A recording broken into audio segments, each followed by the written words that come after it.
Any business that offers business opportunity to other people will have to look at the issue of whether they have to comply with what we call business opportunity laws. Most states have some sort of a business opportunity statute or business opportunity regulatory framework that companies have to follow if they're going to sell business opportunities to residents of that state. And so it's important for a business that sells business opportunities to remain compliant with those different state requirements.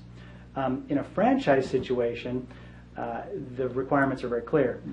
A franchisor has to prepare an FDD or franchise disclosure document. If they're in the 15 registration states, they have to follow the registration requirements of those 15 states.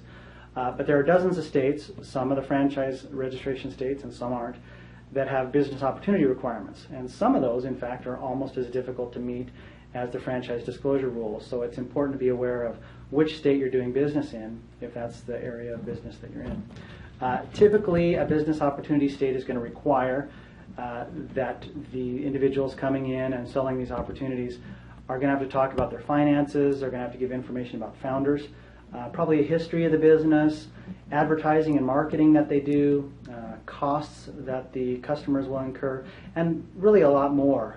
It's important to know the specific requirements because they vary so much among the different business opportunity states.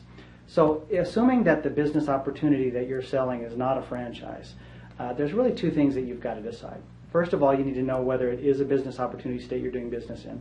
And second, you need to know what you've got to do to comply with each state in which you're offering your product. And the rules vary. You can't fix your legal issue by calling your business opportunity something that's not.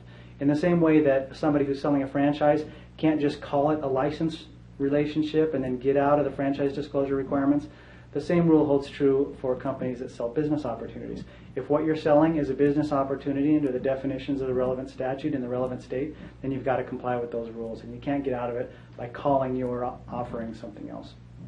So it's important to make sure and comply, not only because you could get in trouble for not violating or for not complying with the rules, but also because if you have some kind of a dispute with a customer down the road, you don't want to be in the vulnerable position of having your customer being able to say, hey, these guys came in and sold me something that wasn't legal in the first place.